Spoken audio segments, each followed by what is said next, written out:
Hi అండి, నమస్కారం. నా యూట్యూబ్ ఛానల్కు స్వాగతం. నా పేరు రత్నం. ఈరోజు మనం వారాహి నవరాత్రులలో 9వ రోజు అండి. 9వ రోజు పూజా విధానాలు, ఆచారాలు మరియు విశేషాల గురించి మాట్లాడుకుందాం. 9వ రోజు పూజ నేను అమ్మవారికి గాజుల అలంకరణ చేసుకున్నానండి. ఈ గాజుల అలంకరణ అమ్మవారికి కుంకుమ పూజ, నైవేద్యంగా పూర్ణాలు, పానకం పెట్టానండి.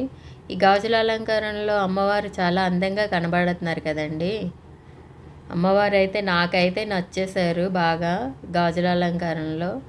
రాత్రి పూజకేమో బూందీ, పానకం పెట్టానండి.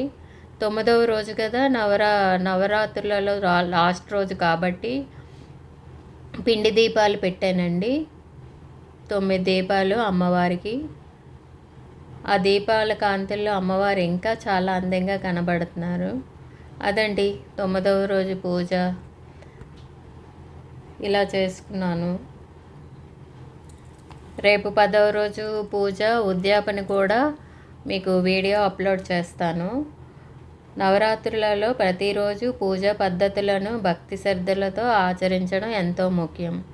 ఈ విధంగా ఈరోజు పూజా విధానం, ఆచారాలు మరియు అనుభవాలు మీతో పంచుకున్నాను. హిందూ పూజలు మరియు సంప్రదాయాలపై మరిన్ని విషయాలు తెలుసుకోవడానికి లైక్ చేయండి, షేర్ చేయండి, మా ఛానల్ని సబ్స్క్రైబ్ చేయండి. ఇదండి పూజ.